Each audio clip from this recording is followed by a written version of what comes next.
किया गया, फिर आप लोगों ने क्या तनाव और क्या परेशानी और क्या सामाजिक अपमान झेला आपने?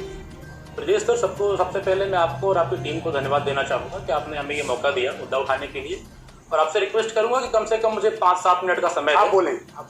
तो सबसे पहले ये मैं दिखाना चाहूँगा आपको, अधीनस्थ सेवा चयन आयोग का ये नोटिस आता है 24 मार्च 2021 को, और ये नोटिस में जो आवश्यक सूचना लिखा है, अगर आप इसे इन 2 लाइनों को पढ़ेंगे तो आपको समझ में आ जाएगा ये कोई सरकारी नोटिस है या तुगलकी फरमान है। तो कोई कारण नहीं बताया गया, कोई कारण नहीं बताया गया है। ऐसा लग रहा है कि बस मन हुआ कि चलो आज भर्ती निरस्त करते हैं और निरस्त कर दिया। ये अगर ग्राम विकास अधिकारी भर्ती की हम लोग बात करें, वैसे मैं यहाँ पे आ जाऊँ तो सिर्फ ग्राम विकास अधिकारी भर्ती की बात नहीं है, सिर्फ मेरी अपनी बात नहीं है, 1952 चयनितों की बात नहीं है, ये उन 50 लाख युवाओं की बात है जो अधीनस्थ सेवा चयन आयोग की नौकरी के लिए आवेदन करते हैं अलग अलग भर्तियों में। तो उन सबको छलने का काम किया है पिछले 4 सालों में अधीनस्थ सेवा चयन आयोग ने। इसका प्रमाण मेरे पास है। मैं अगर वीडियो की भर्ती की बात करूं तो वीडियो की भर्ती में मई 2018 में विज्ञापन आता है 1953 पदों के लिए। सबने अप्लाई किया, 14,53,000 आवेदन आए थे, 9 लाख आवेदन नहीं थे। 14,53,000 आवेदन आए। 22 और 23 दिसंबर 2018 को 4 पालियों में यह परीक्षा संपन्न होती है। इस परीक्षा के बाद किसी भी कैंडिडेट की कहीं कोई शिकायत नहीं थी, न न्यायालय में, न सरकार में, न आयोग में। फिर हम लोग बीच में प्रोटेस्ट करते हैं कि सर हमारा परिणाम जारी किया जाए। तत्कालीन अध्यक्ष उस समय अरुण सिन्हा जी कहते हैं हम 2 महीने में परिणाम जारी कर देंगे। फिर ऐसा करते करते 8 महीने बीतते हैं। 28 अगस्त 2019 को परिणाम जारी होता है। लेकिन आश्चर्य की बात देखिए कि 28 अगस्त की शाम को 7 बजे परिणाम जारी होता है और 12 घंटे के अंदर सरकार के एक मंत्री, हमारे ग्राम विकास मंत्री जी मोदी सिंह जी को खबर हो जाती है कि इस परीक्षा में क्या क्या धांधली हुई है। मैं आपको प्रूफ दिखाता हूं कि ये लेटर लिखते हैं। हमें आपकी बात पर यकीन है, आप बोलते रहिए। ये प्रूफ मैं लेके आया हूं साथ में। ये लेटर लिखा जाता है माननीय मुख्यमंत्री जी को, माननीय ग्राम विकास मंत्री जी के द्वारा। माननीय मंत्री जी कहते हैं, 2 रोल नंबर लिख के देते हैं, अनुक्रमांक के साथ देते हैं कि इन बच्चों ने 5 गोले भरे हैं OMR कॉपी में। समझ में नहीं आता है कि जो जिम्मा आयोग के पास है, और बार बार सरकार कहती है, माननीय मुख्यमंत्री जी स्वयं कहते हैं कि आयोग के कार्य में शासन का हस्तक्षेप नहीं है, तो माननीय मंत्री जी को 12 घंटे के अंदर ये खबर कैसे हो जाती है कि किन की OMR गड़बड़ है, किनका सेंटर कहां है, किनका रोल नंबर क्या है? क्या माननीय मंत्री जी की कॉपियां चेक कर रहे थे? उसके बाद ये लेटर होता है तो माननीय मुख्यमंत्री जी आदेश देते हैं कि अगर गड़बड़ी हुई है तो इस पर कार्रवाई की जाए, इसकी जांच की जाए। लेकिन जो इन बच्चों का 3 साल का वक्त बीत गया इंतजार करते करते, और जो सिलेक्ट हो गए थे और अब बेरोजगार हो गए हैं दोबारा से, ये क्या सार्वजनिक तौर पर इसमें आप लोग क्या परेशानियां झेलते हैं? सर, इसमें एक तो संविधान के अनुच्छेद 14 का भी जो है उल्लंघन किया है इस निर्णय ने।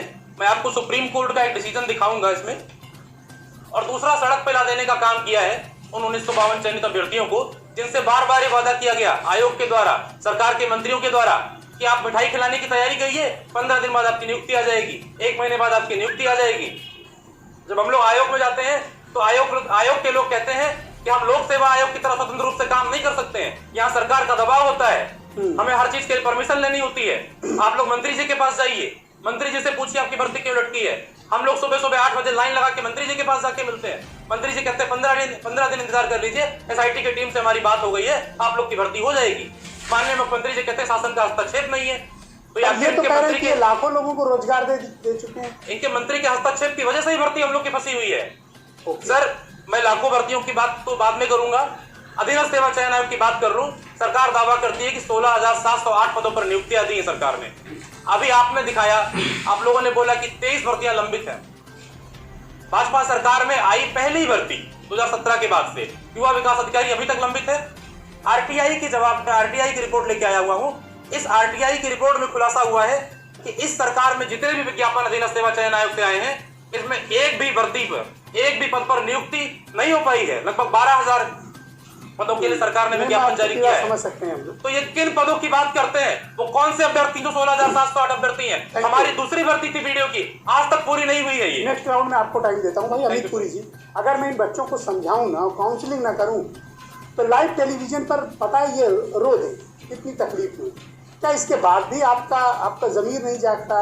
आपको लगता नहीं कि आपको राजनीति से परे हटकर इन युवाओं के बारे में सोचना चाहिए, इनको नौकरी मिले? इन्होंने तो आपको सत्ता दी ना, इन्हीं की ओर से तो आप सरकार में आए। आज ये अपनी नौकरी के लिए परेशान है, किस कदर दुखी हैं आप देख रहे हैं। अगर मैं इन्हें रोकूं ना तो ये रो देंगे। बेरोजगारी के मुद्दे को अपने मंच पे उठाने का कार्य किया, जैसे कि उत्तर प्रदेश की योगी सरकार बस रोजगार के नाम हम प्रतियोगी छात्रों को जुमला देने का कार्य करती है। हम लोग तैयारी तो करते हैं रोजगार की, लेकिन मिलता क्या हम लोगों को जुमला। अपने ऑफिशियल ट्विटर हैंडल से बस फर्जी दुर्गेश चौधरी जैसे लोगों को नौकरी मिल जाती है। जैसे कि उत्तर प्रदेश में टेट एवं सीटेट पास छात्रों की संख्या 8 से 10 लाख है। उसके बावजूद भी उत्तर प्रदेश की सरकार ये बार बार टेट एवं सीटेट करवा रही है। अभी आगामी एक बार तीसरी बार फिर से टेट की परीक्षा 25 जुलाई को होने वाली है। ये सरकार अपने खजाने को भरने के लिए लगातार टेट की परीक्षा करवा रही है, जिससे उसके खजाने में वृद्धि हो सके। और पिछले 2014 के बाद अखिलेश सरकार में 1,37,000 पदों पर भर्ती का जो विज्ञापन आया था, उसी को लेकर यह सरकार 2 पार्टों में भर्ती को करवा पाई है, एक 68,500 के रूप में और एक 69,000 के रूप में। उसके बाद इन्होंने कोई भी अपने राज्य में किसी भी प्रकार के कोई भी पद पर विज्ञापन जारी नहीं किया है। हम लोगों को बस रोजगार के नाम पर जुमला दे रहे हैं, जबकि सुप्रीम कोर्ट में इन्होंने ये वादा किया है कि 51,112 पद खाली हैं। मैं उत्तर प्रदेश के माननीय मुख्यमंत्री श्री योगी आदित्यनाथ जी से पूछना चाहता हूं कि क्या इसीलिए हम लोगों ने आपको सत्ता में बैठाया था कि जब आपकी सरकार बने तो हम लोगों को रोजगार के नाम पर जुमला दें। और उत्तर प्रदेश के शिक्षा मंत्री श्री सतीश द्विवेदी जी से जब हम लोग रोजगार की मांग करते हैं तो वो कहते हैं कि वेतन देना पड़ता है, इतना उटपटांग बयान देते हैं। जैसे कि हर साल शिक्षा विभाग में 10 से 15,000 लोग रिटायर हो रहे हैं। हर साल 10 से 15,000 लोग रिटायर हो रहे हैं। क्या वो पद नहीं भरे जा रहे हैं? जी सर, कोई पद नहीं भरे जा रहे हैं शिक्षा विभाग में? बिल्कुल। तो मैं तो माननीय मुख्यमंत्री जी से या जो बीजेपी प्रवक्ता सर बैठे हुए उनसे पूछना चाहता हूँ कि इस शासन काल में प्राथमिक शिक्षक भर्ती में कौन सा विज्ञापन जारी किया, जबकि सुप्रीम कोर्ट में हलफनामा इन्होंने दिया कि 51,112 पद खाली हैं। मैं माननीय मुख्यमंत्री श्री योगी आदित्यनाथ जी से निवेदन करना चाहूंगा कि उन पदों को जोड़कर एवं 68,500 में 22,000 सीटें खाली रह गई थी, उसको जोड़कर एवं जो हर साल शिक्षक रिटायर हो रहे हैं उनको जोड़कर बता रहे हैं लाखों नौकरियां पर डे दे रहे हैं, 82,000 नौकरियां पर डे आपको नहीं मिली? बिल्कुल बिल्कुल भी नहीं सर। रोजगार जब आएगा तब तो नौकरी मिलेगी। 19 में एक भर्ती आई थी 69,000, वो कोर्ट में लटकी। जैसे कि मुख्यमंत्री जी ने बताया था कि वैक्सीनेशन प्रक्रिया के बाद नई भर्ती प्रक्रिया चालू की जाएगी, लेकिन उसके बाद क्या हुआ, हम लोगों को कुछ नहीं मिला, जुमला मिला। हम लोग जैसे कि आपको अच्छा, पिछली बार जब आप आए थे डिबेट में 6 महीने पहले, तो सरकार ने ये कहा था, जिसमें प्रयागराज और तमाम पूरे उत्तर प्रदेश में कैंडल लाइट और थाली वगैरह बजाई गई थी, तब आप आए थे, मुझे याद है उस डिबेट में। तब सरकार ने ये कहा था कि 6 महीने में हम सारी भर्ती प्रक्रिया पूरी कर लेंगे। ये पेपर क्लिपिंग मेरे पास मौजूद है। क्या ये बात सही है? सरकार ने ऐसा वादा किया था? बिल्कुल सर, सरकार क्या ये वादा पूरा हुआ? मंत्री श्री योगी आदित्यनाथ जी से निवेदन करना चाहूंगा कि उन पदों को जोड़कर एवं 68,500 में 22,000 सीटें खाली रह गई थी, उसको जोड़कर एवं जो हर साल शिक्षक रिटायर हो रहे हैं उनको जोड़कर बता रहे हैं लाखों नौकरियां पर डे दे रहे हैं, 82,000 नौकरियां पर डे आपको नहीं मिली?